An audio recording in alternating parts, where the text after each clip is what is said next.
Amina Smith here with you. Kendrick Perkins and Eddie House to join us in just a few. And the Celtics fall to the Golden State Warriors 123-107. And, you know, Scal, I take a look at this matchup and it really feels like the Warriors, they got in the heads of the Celtics in this matchup. It felt like the Celtics weren't themselves in this game.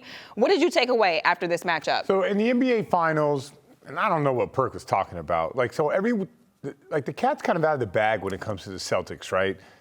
What they do is they pressure you and they get in your airspace. They force you to drive, and then they pick up one guy or sometimes two guys. So we've seen it with the Warriors last year in the NBA Finals. We saw it with Miami last year. We saw it with Miami on the second night of the home and home.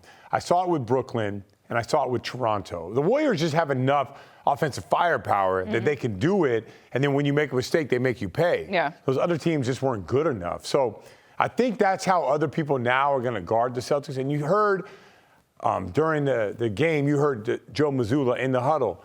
It's not our half-court defense. It's not this. It's not that. It's our rim reads. So the Celtics are attacking, and when they get there, they're not moving it freely. Tonight, only 17 assists on the game. Like that's not going to get it done when you have all this offensive firepower and people are forcing you into two guys at the rim. You have to make that pass. You have to make that play. And if you don't, then you're going to have high turnovers. You're going to force tough shots. It's not going to be easy, beautiful Celtic basketball. And let's bring in Kendrick Perkins and Eddie House right now. And Perk, I'll start with you. How did the Warriors challenge the Celtics in tonight's game? Scal, hold on, time out. You said, what am I talking about? Yeah, I don't know. What? I don't know what you say. Jason Tatum is playing one-on-one, and no, every time he drives, I see three guys on him. I didn't. I just didn't. I saw him drive. I saw a scoop layup. I saw a brick. I saw ISO step back. I saw missed threes. I saw one-on-one coverage. Now, if you call in double teams, loading up boxes and elbows, I saw the same thing with Jaylen Brown. He had a 30-piece. Listen, this is the first time that I have been frustrated with the Celtics for real. And it starts with Joe Mazzulla. And I don't even like to point the finger, but his game plan all across the board was horrible.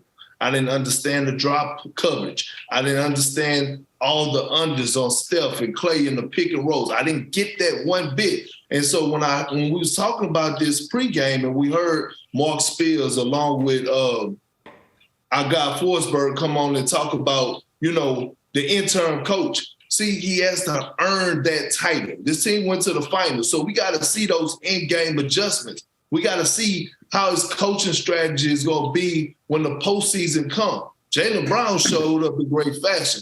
Jason Tatum, again, we could harp on his offense, but we also could harp that he's 6'10", stupid athletic, and that sometimes you got to get in there and get in the trenches and muck it up a little bit. See, when we see Giannis Antetokounmpo and he begins to struggle offensively, guess what he do?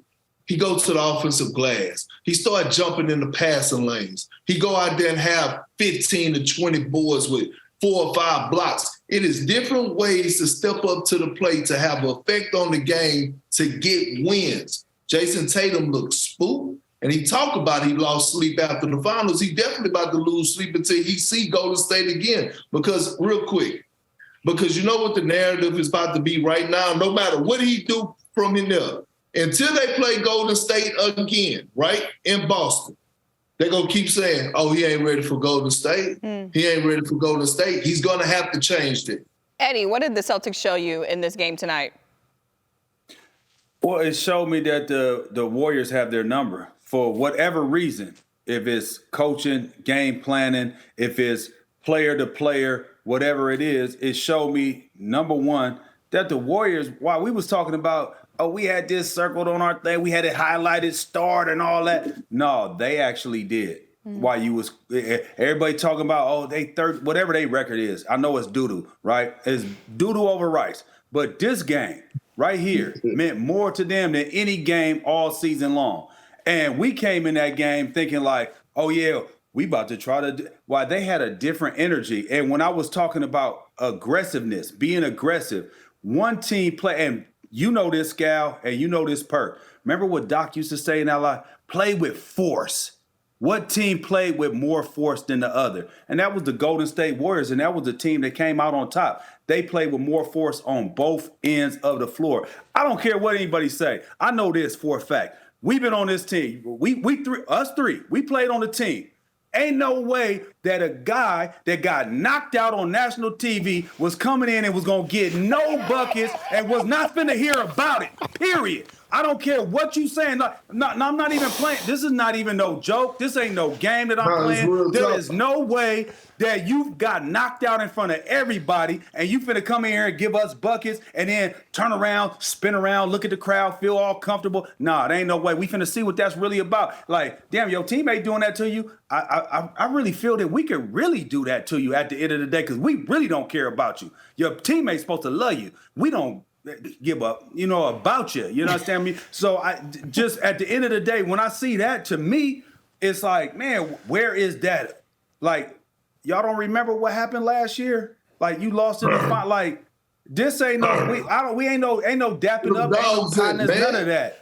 Yeah, ain't no dapping up, ain't no partners. And that, you know what, Eddie, you hit it right on the head because it really feels like that dog was missing in this matchup. And we talked about that at the NBA Finals as well, is that this Celtics team really didn't have that edge in that series. And you take a look at them in this game, this rematch, they talked all offseason about how bitter it was to lose in the NBA Finals and how they're winning games right now, but it doesn't matter until they hang a banner. This was the time, Scal, for them to prove something. I know we're only in December and it's early in the season, but you do all that talking during the offseason up until this point, you got to beat the man to be the man, as you guys say every time on your show. And then ask Scal. Come on, Scal. Tell us about the whole conversation when you and I get to debating about the Giannis and Jason Tatum about who's the best player in the league. Tell us about that conversation. I got Jason Tatum as my MVP this year, but that don't mean just because you I do too, but just because you the MVP don't mean you didn't leapfrog somebody for as being the best player in the league. Wait, so we start this show in the preseason. Y'all giving Golden State no credit. You giving the Clippers credit. Eddie House won't say their name. I say Golden State's going to go to the finals again because it's tough to beat those guys. Those guys show up. They're five-time champs, and now you guys are surprised. They're 13 and 12. Scal, listen to this. Look at the rest of the West, right? Look at where they at in the West, and look at the rest of the West. They did beat us. That's fine. That's cool. They got us. And, a lot of people talk about, December basketball. No, I don't care about that. No. Because basketball is basketball, and them games are that games. Them games are that game, so I don't want to hear anything about that. But the reason why the West is wide open.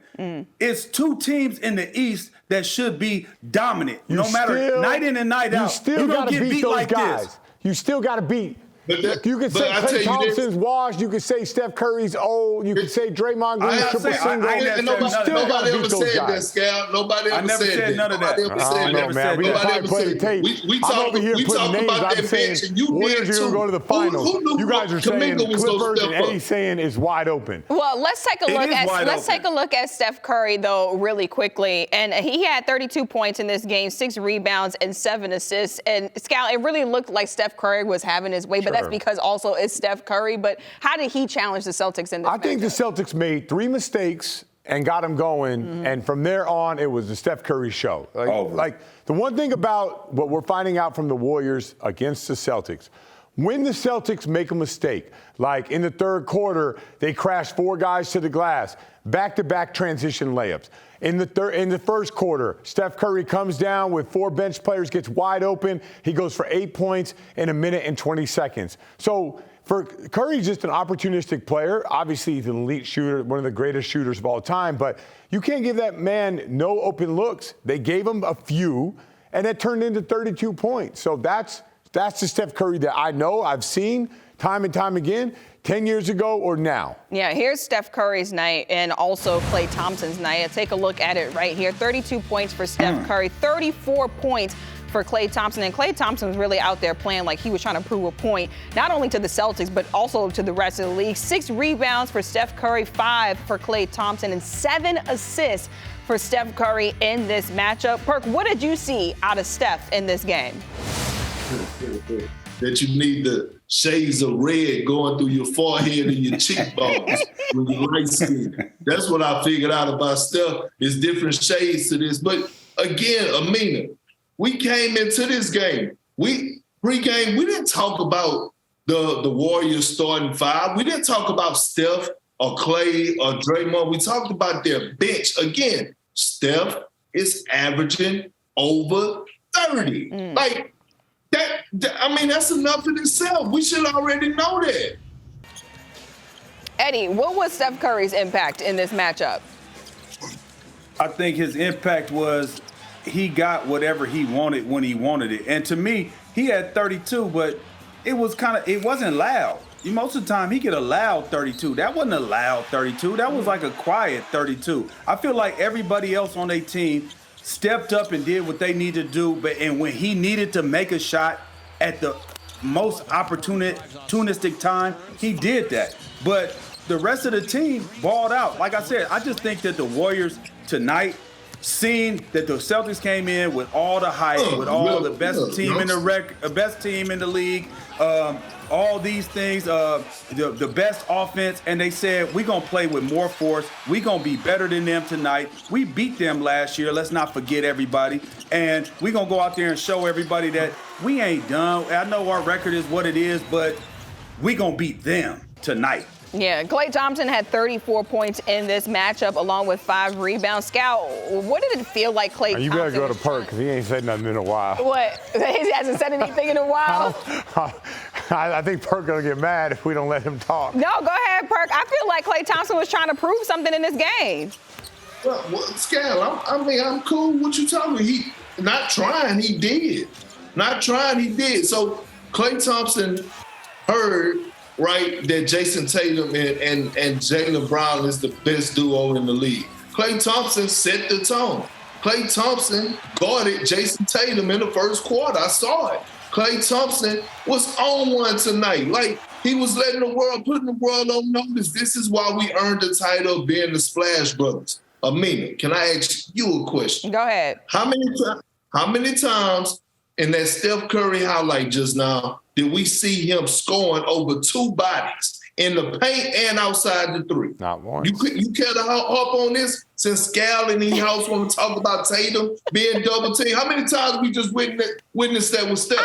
I honestly, I don't remember Steph Curry. Yeah, let's run it. If you want to run it again, I didn't really see Steph Curry because Steph Curry was getting a lot of open shots, especially in that We can go to break and run it again. Bad coverages. It was bad coverages on Steph Curry. He was getting a lot of open shots. Yeah, Steph is not supposed to get no easy looks at all, man, period. Let's take a look at that final score, guys. 123-107. We continue this conversation on the other side of the break and hear from Celtics interim head coach Joe Mazzulla. Stay with us.